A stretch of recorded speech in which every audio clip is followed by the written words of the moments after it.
ગોપાલદાસજી એટલે જ કહ્યું તે પદ, કહ્યું કે એ ચરણારવિંદ જ્યાં જ્યાં પધાર્યા છે, કોમલ પદ જ્યાં કમલ વિલસે, ધન્ય કહું તે દેશ.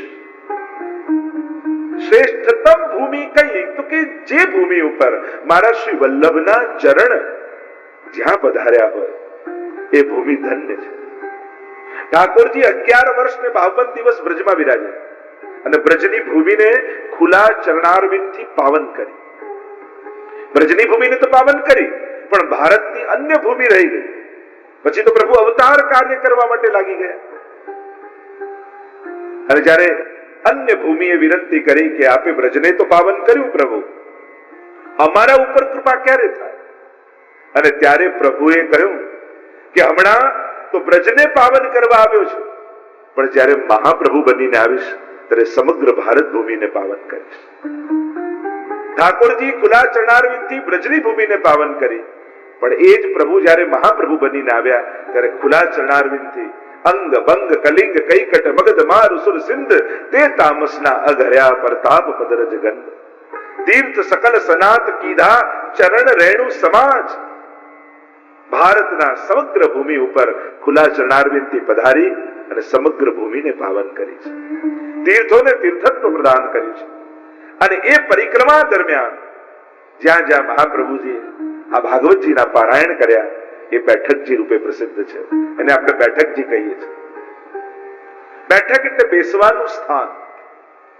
એટલે કે આજે પણ આ સ્થાન ઉપર મહાપ્રભુજી બિરાજેલા છે. બિરાજવાનું સ્થાન હોય ને બેઠક કહીએ. આજે પણ હવેલીમાં કહ્યું કે મહારાષ્ટ્ર બેઠકમાં બિરાજ્યા છે, મળવાનું બિરાજવાનું સ્થાન. પણ અહીંયા મહાપ્રભુજી તો આખો દિવસ ભાગવતજીનું પારાયણ કરે, छिनक विश्राम ले निज मंडली बुलाई और मार्ग રીત દિખાઈ, પ્રગટ ભય માર્ગ રીત દિખાઈ. સેવાના અનવસરમાં ભાગવતજીના પારાયણ થાય, સત્સંગ થાય, સુબોધનીજીના કથનો થાય. માધવ ભટ્ટ કશ્મીરી, કૃષ્ણદાસ મેઘન, દબલાજી દામદાસ હરસાણીજી આ બધા જ આસપાસ બિરાજ્યા હોય. મહાપ્રભુજી વચનામૃત સુબોધનીજી પર કરતા હોય અને માધવ ભટ્ટ કશ્મીરી લખતા હોય. મને તો ઘણી વાર એમ થાય આપનું શ્રી વલ્લભનું સાનિધ્ય જેને મળ્યું એ વૈષ્ણવ પણ કેવા ભાગ્યશાળી હશે કે જેને શ્રી વલ્લભનું સાનિધ્ય મળ્યું છે. મહાપ્રભુજી આગળ આગળ ચાલતા હોય ને પાછળ પાછળ ચાલવાનું. મહાપ્રભુજી રામદાસજી કેવી સેવા કરતા. જ્યારે મહાપ્રભુજી પૃથ્વી પ્રદક્ષિણા કરવા પધારે ત્યારે રામદાસજીનો એક નિયમ, ઊંધા ચાલે, મહાપ્રભુજીને પીઠ ન કરે. અને મહાપ્રભુજી આપ ચાલતા હોય તો ઊંધા ઊંધા ચાલે. અને સેવા શું કે મહાપ્રભુજી જે રસ્તા ઉપર ખુલ્લા ચરણારવિંદથી પધારતા હોય એનો રસ્તો સાફ કરતા જાય. ક્યાંક શ્રી વલ્લભને કોઈ કાંટો કે કાંકરો ન વાગી જાય, ચરણારવિંદમાં શ્રમ ન પડી જાય, એવી સભાનતા સાથે શ્રી વલ્લભના ચરણારવિંદની સેવા કરે. કોમલ પદ જ્યાં કમલ વિલસે, ધન્ય કહું તે દેશ. એ કોમલ ચરણારવિંદ જ્યાં પધાર્યા એ ભૂમિ ધન્ય છે. અને આવી સેવા રામદાસ કરતા. એક વાર એમના પોતાના પગમાં કાંટો વાગી ગયો અને લોહીની ધારા વહેવા લાગી. પણ મનમાં વિચાર કરે છે જો હું ઉભો રહીશ તો મહાપ્રભુજીને ઉભા રહેવું પડશે, એમને એટલી વાર શ્રમ પડશે. અને મોટી વાત તો એ મહાપ્રભુજી જેનો ઉદ્ધાર કરવા જઈ રહ્યા છે એના ઉદ્ધારમાં આટલી ક્ષણોનો વિલંબ થઈ જશે. અને એના કલ્યાણમાં, એના ઉદ્ધારમાં આટલી ક્ષણોનો વિલંબ ન થાય એટલે લોહીની ધારા વહેવા છતાં રામદાસ ઊંધા ઊંધા ચાલે છે. અને ત્યારે મહાપ્રભુજીની દ્રષ્ટિ પડી, એવું રામદાસ ઉભા રહો, તમારા પગમાંથી કાંટો કાઢી. કારણ કે ભક્ત એ તો મારા શ્રીઅંગ રૂપ છે. એમ ન માનશો કે તમારા પગમાં વાગ્યો છે, તમારા પગમાં વાગ્યો છે તો દર્દ મને જ થઈ રહ્યું છે. આપણે ત્યાં તો 84 વૈષ્ણવોને શ્રી વલ્લભના અંગ રૂપ કહ્યા છે, 252 વૈષ્ણવોને ગુસાઈજીના અંગ રૂપ કહ્યા છે. એટલે કે વલ્લભીઓ વલ્લભથી અળગા નથી, વલ્લભીય વૈષ્ણવ શ્રી વલ્લભથી જુદા નથી. એટલે જ વાર્તા પ્રસંગમાં પ્રસંગ આવે છે ને કે જ્યારે ગુસાઈજી એમના વહુજી સાથે બિરાજ્યા છે અને ત્યારે પ્રશ્ન કર્યો છે કે આ વૈષ્ણવોનું શું સ્વરૂપ છે. ત્યારે ગુસાઈજીએ કહ્યું કે આ પ્રત્યેક મારો વૈષ્ણવ મારા અંગ રૂપ છે. અચ્છા, તો આ ચાચાજી એમનું શું સ્વરૂપ છે? તો કે એ તો મારી આંખોની કીકીઓ છે, મારી આંખોની કીકીઓ છે. શંકા ગઈ વહુજીને, આવું કઈ રીતે થાય? અને એકવાર ચાચાજી ચાલતા ચાલતા જતા હતા હરિવંશજી, અને પગમાં ઠોકર વાગી અને ચરણમાં શ્રમ પડ્યો ને લોહી નીકળવા લાગ્યું. અને બહુજીને સમાચાર મળ્યા કે ચાચાજીને ઠોકર વાગી છે, પગમાં લોહી નીકળે છે. અને એ સમાચાર આપવા માટે ગુસાઈજી પાસે પધાર્યા. અને ગુસાઈજીના નેત્રો બંધ હતા. જ્યાં બહુજી પધાર્યા અને ગુસાઈજીએ નેત્રો ખોલ્યા, જોયું તો ગુસાઈજીની આંખો લાલ થઈ ગઈ છે, જાણે લોહી આંખમાંથી નીકળી રહ્યું છે. અને ત્યારે પ્રગટ પ્રમાણ કરીને બતાવ્યું, આ ચાચાજી મારી આંખોની કીકીઓ છે. એમના ચરણમાં શ્રમ પડ્યો તો મારી આંખોમાં રક્તતા આવી ગઈ. એમ વલ્લભથી વલ્લભીઓ જુદા નથી. અને આવો જ ભાવ જ્યારે હૃદયમાં આવે ત્યારે હરિરાયજીની કૃપા થઈ એમ માનજો કે હા, આજે હરિરાયજીના શબ્દો મને આત્મસાત થયા છે કે આ વલ્લભીઓ પણ વલ્લભ રૂપ છે. બેઠક ચરિત્રનું દર્શન આપણે બધા મળીને કરી રહ્યા છે. ગઈકાલે દ્વિતીય બેઠકજી બડી બેઠકના ચરિત્રનું દર્શન આપણે કરી રહ્યા હતા. શ્રી મહાપ્રભુજીએ આ સ્થાનમાં પોતાના ઉપરણામાં શ્રી ઠાકોરજીને નંદ મહોત્સવ માટે પલ્લું બનાવીને ઝુલાવ્યા. સાધનો ભલે અલ્પ હોય, પણ તમે જેનું શરણું લીધું છે ને એ શ્રીનાથજી સર્વ સમર્થ છે. અલ્પ સાધનોથી પણ એ સંતુષ્ટ થનારો છે. દોષિત અલ્પ સાધને શું? હરિરાયજી તો કહે છે, મહાન વ્યક્તિઓને તુચ્છ સાધનોની પરાધીનતા નથી હોતી. કારણ કે પોતે, અને નાનો માણસ હોય ને એને સાધનો મોટા જોઈએ, એને સત્કાર મોટો જોઈએ, એને બધા વ્યવહાર મોટા જોઈએ. પણ જે પોતે મોટો હોય એ તુચ્છ વસ્તુઓથી તૃપ્ત થતા નથી. એને તો અલ્પ ભાવથી, શુદ્ધ ભાવથી અલ્પ વસ્તુ પણ ધરો ને તો પણ એ પ્રસન્ન થઈ જાય છે. એવા આપણા ઠાકોરજી છે, એવા આપણા મહાપ્રભુજી છે. અને એટલા માટે શ્રી ઠાકોરજીને પ્રસન્ન કરવા માટે શ્રી મહાપ્રભુજીએ પોતાનો ઉપરણો લીધો, બે છોર પકડ્યા, કમલાજીએ છોર પકડ્યા અને પ્રભુને પલ્લા ઝુલાવી અને નંદ મહોત્સવ કર્યો. તૃતીય બેઠક એ દ્વારકાધીશ મંદિરની, સૈયા મંદિરની બેઠક કહેવાય. શ્રી ગોકુલમાં બિરાજમાન છે. શ્રી મહાપ્રભુજી અહીં પધાર્યા, રાત્રિના સમયે પહોળી રહ્યા. એ જ ગોકુલનું પરમ પાવન સ્થાન છે. અને એ સમયે એ જ ભૂમિની ભીતરમાંથી એક યોગેશ્વર પ્રગટ થયા. હાથ જોડીને દંડવત પ્રણામ કર્યા. મહાપ્રભુજીએ પૂછ્યું, કોણ છો તમે? અને ત્યારે યોગેશ્વરે કહ્યું કે દ્વાપર યુગથી આ ભૂમિની ભીતર હું યોગ બળે છુપાયેલો છું અને આપના પધારવાની હું પ્રતીક્ષા કરી રહ્યો હતો. હજારો વર્ષોથી કરેલા તપનું આજે આપના સ્વરૂપના દર્શન દ્વારા મને ફળ મળ્યું છે. क्योंकि जप तप तीरथ नेम धर्म व्रत मेरे श्री वल्लभ प्रभु को नाम. એ યોગેશ્વર પ્રસન્ન થઈ રહ્યા છે. અનેક સમયથી જ્યારથી પ્રભુ પધાર્યા એમ કહેવાય છે કે જ્યારે ઠાકોરજી વ્રજ છોડીને ગયા અને પ્રભુએ વચન આપ્યું કે હું પાછો આવીશ, ત્યારથી આ યોગેશ્વર આ ભૂમિ ઉપર અંદર રહી યોગ બળે એ પ્રભુ પાછા ક્યારે પધારે એની પ્રતીક્ષા કરી રહ્યા. અને પ્રભુ એમને સંકેત કર્યો હતો કે જ્યારે કલિયુગમાં હું આચાર્ય ચરણ રૂપે ભૂતલ પર આવીશ ત્યારે આ સ્થાનમાં પાછો પધારીશ. એટલે ત્યારથી આ યોગેશ્વર પ્રતીક્ષા કરી રહ્યા છે. અને હાથ જોડીને કહે છે, આજે તપનું મને ફળ મળ્યું. જો પુષ્ટિ માર્ગમાં જપ તપ તીર્થ નેમ ધર્મ અને વ્રત મેરે શ્રી વલ્લભ પ્રભુ કો નામ. અન્ય સ્થાનોમાં તપનું ફળ શું, જપનું ફળ શું?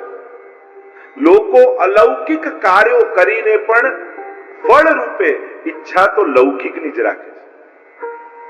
પુષ્ટિ માર્ગમાં ઊંધું છે, લૌકિક કરીને પણ ઈચ્છા અલૌકિકની રાખે છે. ધન કમાવવું છે પણ શેના માટે? પ્રભુને લાડ લડાવી શકો. ઘર બાંધવું છે પણ શેના માટે? ઠાકોરજીને પધરાવી શકો એટલા માટે. પરિવાર બનાવો છે પણ શેના માટે? સાથે મળીને સેવા કરી શકીએ એના માટે. અન્ય સ્થાનોમાં અલૌકિક કાર્યો કરીને પણ ફળ રૂપે શું જોઈએ છે? લૌકિક. ભગવાન દ્વારા પણ મેળવવા શું ઈચ્છે છે? સંસાર. અને પુષ્ટિ માર્ગની વિચારધારા મહાપ્રભુજી આપણને એ આપી કે સંસાર દ્વારા પણ અમારે શ્રીજીને પામવા છે. અમારા તો સાંસારિક લોકો પણ સાંસારિક બંધન નથી, અમારા વૈષ્ણવ સંબંધે છે. અમારા સ્વજનો પણ અમારા આત્મીય વૈષ્ણવો છે, અમારો કંઠીનો સંબંધ છે. આપણે ત્યાં લોહીના સંબંધ કરતા પણ કંઠીનો સંબંધ મોટો માનવામાં આવે છે. તમે વાર્તા સાહિત્યનું પ્રમાણ જોઈ લો, કંઠીના સંબંધ પાછળ લોહીના સંબંધો છોડવા તૈયાર થઈ ગયા. એટલે કંઠીનો નાતો કારણ લોહીનો સંબંધ જ્યાં સુધી શરીરમાં લોહી છે ત્યાં સુધીનો છે. કંઠીનો સંબંધ તો દેહ પડ્યા પછી ગોલોક ધામમાં પણ એ સંબંધ રહે છે.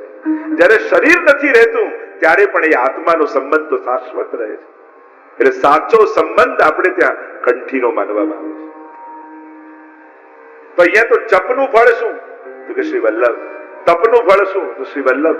એક તમે 84 વૈષ્ણવની વાર્તાઓ તમે જોડતા જાઓ. જપ તપ તીરથ. અહીંયા કહ્યું ને ગંગાજીના કિનારે રહેતા, પણ ક્યારે ગંગાજી સ્નાન કરવા ન ગયા અને દેહ પડ્યો રૂકમણીનો, તો કોઈએ બોલ્યું કે ગંગાજીને પાઈ લીધા. ગુસાઈજીએ કહ્યું ગંગાજી નહીં, ગંગાજી આમને પાયા. પૂછ્યું કે કેમ સ્નાન કરવા નથી જતા, આટલી નજીક ગંગાજીના રહો છો? તો કહ્યું કે ગંગા જેના ચરણથી પ્રગટી છે એ મારા ઘરે બિરાજે છે અને એની સેવામાં એટલી વ્યસ્તતા છે કે સ્નાન કરવાનો અવસર જ નથી મળતો. કારણ કે અહીંયા સેવા કરું તો શ્રીઅંગનું સુખ મળે અને સ્નાન કરવા માટે જાઉં તો પુણ્ય મળે. મારા માટે પુણ્ય કરતા પણ સેવા મોટું છે. અહીંયા ભગવત સેવાની પ્રધાનતા કહી છે. ધર્મ કરતા પણ ધર્મી મોટો છે, પુણ્ય કરતા પણ સેવા મોટી છે, સાધન કરતા શ્રીજી મોટા છે. એટલે જપ તપ તીરથ નેમ ધર્મ. પદ્મનાભદાસજીની વાર્તા જુઓ તમે. મહાપ્રભુજી પ્રદક્ષિણા કરતા કરતા પધાર્યા અને ભોજન કરવા બિરાજ્યા છે. વાર્તા સાહિત્યમાં વાંચો પદ્મનાભદાસજીની વાત. એટલામાં મહાપ્રભુજીની પાછળ પાછળ કોઈ એક શેઠ રસ્તો શોધતો કહ્યું કે આ મહાપુરુષની પાછળ ચાલુ તો ગામમાં પહોંચી જઈશ.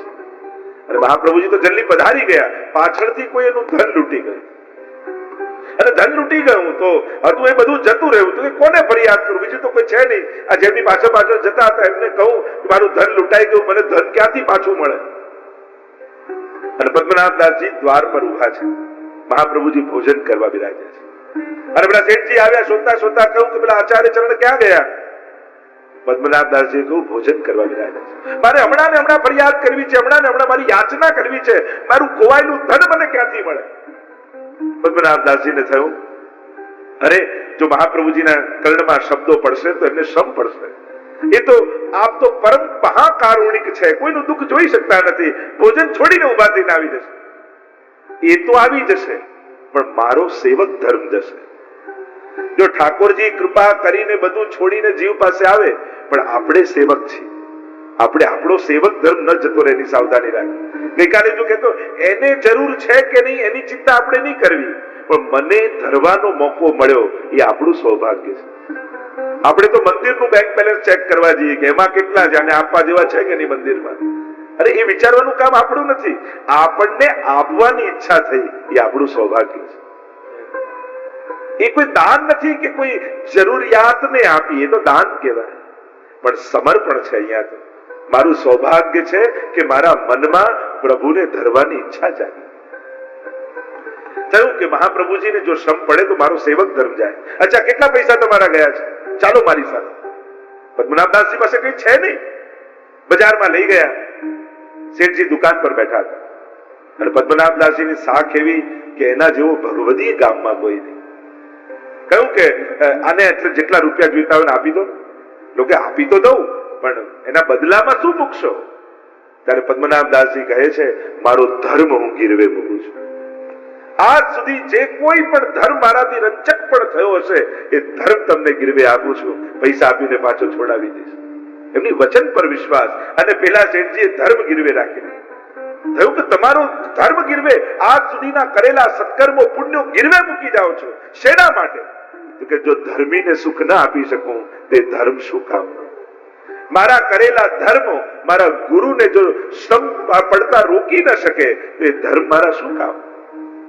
ધર જપ તપ તીરથ નેમ ધર્મ વ્રત મેરે શ્રી વલ્લભ પ્રભુ કો. આ શ્રદ્ધા, આ ભાવના આપણા ભગવદીઓમાં છે. એટલે પેલા યોગેશ્વરે એમ કહ્યું મારા તપનું ફળ આજે મને મળ્યું છે, પણ આપની પાસે મારે એક વચન માંગવું છે. જો આ સૈયા મંદિરની બેઠક છે, ગોકુલની ત્રીજી બેઠક, હું અહીંયા જ નિવાસ કરીશ, મારે વ્રત છોડીને જવું નથી. હું યોગી છું, મને ભવિષ્ય દેખાય છે. મહાપ્રભુજી આગળ ભવિષ્ય ના કથન કરી રહ્યા છે. આ ગોકુલ ગામ આપની કૃપાથી વસશે, સુંદર ગામ બની જશે. આપના લાલજી અહીંયા ગોકુલમાં નિવાસ કરશે. આપને ત્યાં 7 પૌત્રો થશે, એમના જુદા જુદા મંદિરો અહીંયા બનશે. પણ એક વચન આપ મને આપો કે આપના વંશમાં જે કોઈ આવે એ મને આ જગ્યાએથી ન ખસેડે, એવું વચન આપ મને આપો. મેં અહીંયા ખૂબ તપ કર્યું છે. ત્યારે મહાપ્રભુજીએ વચન આપ્યું કે હા યોગેશ્વર, અમે તો આપને વચન આપીએ છીએ કે મારા વંશમાં, મારા કુળમાં આપને અહીંયાથી કોઈ હટાવશે. અને મહાપ્રભુજીના વચન સાંભળીને પ્રસન્ન થઈ ગયા યોગેશ્વર. મહાપ્રભુજી તો ત્યાંથી પધાર્યા, વર્ષો વીત્યા. ગુસાઈજીએ નિવાસ કર્યો ગોકુલમાં, અને હવે તો 7 લાલજીઓના નિવાસ માટે 7 હવેલી બની રહી છે. અને એમાં તૃતીય લાલજી બાલકૃષ્ણલાલજી દ્વારકાધીશનું મંદિર બાંધવાના છે. અને જ્યાં ખોદ્યું, પાયો ખોદ્યો મંદિરનો, એમાંથી આ યોગેશ્વર બહાર આવ્યા. કહ્યું કે આપ બીજે મંદિર બનાવો. અહીંયા આપના પૂર્વજ શ્રી વલ્લભાચાર્યજી મને વચન આપ્યું છે કે મને આપના વંશમાં કોઈ ખસેડશે. પણ કહ્યું આ તો પ્રભુનું મંદિર બનવાનું છે અને આ સ્થાન નિર્ધારિત થઈ ગયું છે, એટલે તમારે ખસવું જ પડશે. 1 વાર, 2 વાર, ત્રીજી વાર કહ્યું ત્યારે યોગેશ્વર 16 હાથ નીચે ભૂમિની અંદર જતા રહ્યા. અને અંદર જતા રહ્યા અને ત્યાં દ્વારિકાધીશની હવેલી બનાવી, મંદિર બનાવ્યું. મહાપ્રભુજીએ વચન આપ્યું છે અને વલ્લભનું વચન તો ઠાકોરજી નિભાવે છે. અહીંયા પ્રભુની સેવા કરે છે બાલકૃષ્ણ. પ્રભુની સેવા થાય ને, રાજભોગ ધરાય ને, તો અહીંયાથી ખૂબ કીડીઓ ઉભરાય છે, લાલ લાલ કીડીઓ એટલી બધી ઉભરાઈ જાય કે પ્રભુને ભોગ ધરવા લાયક ભોગ ન. ઘણા બધા પ્રયાસો કર્યા, ઘણી બધી કોશિશ કરી, પણ એ રોકાતું જ નથી. જ્યારે પણ પ્રભુને ભોગ ધરવામાં આવે એટલે કીડીઓના ઉભરા એટલા બધા થાય કે પ્રભુને ભોગ ધરવા લાયક સામગ્રી ન રહે. થયું કે આવું કેમ થાય છે? આટલા બધા ઉપાયો કરવા છતાં આનું નિરાકરણ કેમ નથી આવતું? જો 2 પ્રકારના પ્રતિબંધ આપણે ત્યાં માન્યા છે, મહાપ્રભુજી સમજાવ્યા. એ તો 16 કૃતની જયારે સપ્તાહ કરીશું ત્યારે સમજાવ્યું, જીવકૃત અને ભગવતકૃત. એક છે જીવના કર્મોને કારણે, અધિકારને કારણે આવતા ભક્તિમાં પ્રતિબંધો, અને બીજા છે ભગવાન જ ન ઈચ્છતા હોય કે આના હાથની મારે સેવા નથી લેવી, તો તમે ગમે તેટલું કરો પણ તમારે સંજોગ જ ન બને. ન ભક્તિ કરવાના, ન તીર્થ કરવાના, ન સેવા કરવાના, ન માળા કરવાના, કારણ કે તમને ભગવતકૃત પ્રતિબંધ છે, ભગવાને નાખેલો પ્રતિબંધ છે. અહીંયા કીડીઓ ઉભરાય એટલે કોઈને સમજમાં ના આવે એટલે ગોકુલનાથજીને વિનંતી કરી કે આપ ઠાકોરજીને, શ્રીનાથજીને પૂછો કે આવું કેમ થાય છે. અને જઈને શ્રીનાથજીને વાત કરી કે આ રીતે દ્વારકાધીશનું મંદિર બન્યું છે, ગુસાઈના લાલજીએ સુંદર હવેલી બનાવી છે, અને ત્યાં આ રીતે કીડીઓ ઉભરાય છે ને પ્રભુને ભોગ ધરવાની કોઈ સામગ્રી રહેતી નથી. અને જ્યારે ગોકુલનાથજીએ શ્રીનાથજીને વાત કરી, કારણ કે એ સમયે શ્રીનાથજી ગોકુલનાથજી સાથે વાત કરતા, ત્યારે શ્રીનાથજી એટલું બોલ્યા કે પોતાના કરેલા ભોગવી રહ્યા છે. એક વાક્ય શ્રીનાથજીએ કહ્યું. અને ત્યારે ગોકુલનાથજી આવીને વાત કરી કે શ્રી મહાપ્રભુજીએ વચન આપ્યું છે, આ યોગેશ્વરને મહાપ્રભુજીનું વચન છે કે તમને મારા કુળમાંથી કોઈ પણ અહીંયાથી ખસેડશે નહીં, અને મહાપ્રભુજીની આજ્ઞાનું ઉલ્લંઘન થયું એટલા માટે ઠાકોરજી ભોગ આરોપતા નથી. જો કર્મ કરતા પણ ગુરુ આજ્ઞા શ્રેષ્ઠ છે. ઘણીવાર ગુરુજીને આજ્ઞા કરી કે તું આ કર, તું આ જાપ કર, આ સત્કર્મ કર, આ સેવા કર, પણ આપણે પુસ્તકોમાં વાંચી નાઈ જઈએ કે ના આના કરતા તો આ પુણ્ય મોટું છે, આના કરતા તો આ મોટું છે. અરે આજ્ઞા કરતા બીજું કોઈ મોટું સત્કર્મ નથી. સેવા કરતેર ગુરોરાજ્ઞા. આપણને જે આજ્ઞા થઈ એનાથી મોટું પુણ્ય બીજું કોઈ ના હોય શકે. અને મહાપ્રભુજીની આજ્ઞાનું ઉલ્લંઘન એનાથી મોટો દોષ હોય.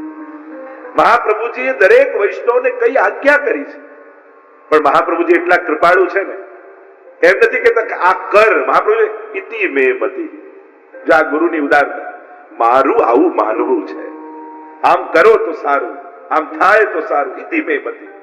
મહાપ્રભુજી ગ્રંથના અંતમાં એમ લખે છે, આ મારી સમજ છે, આમ થવું જોઈએ, આમ કરવું જોઈએ. શ્રેષ્ઠ પુરુષો હોય એ આગ્રહ ન રાખે, એમ કે આવું કરો તો સારું, આવું થાય તો સારું, આમ થવું જોઈએ.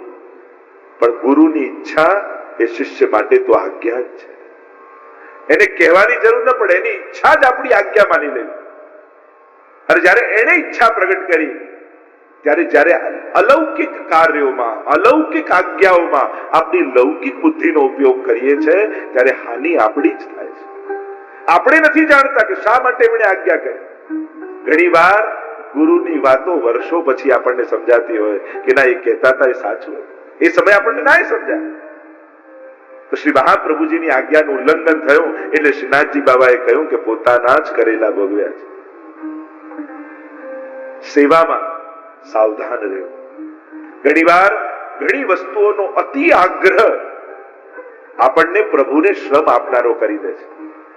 અને સેવા એ પ્રભુના સુખ માટે છે, કોઈના શ્રમ માટે નથી.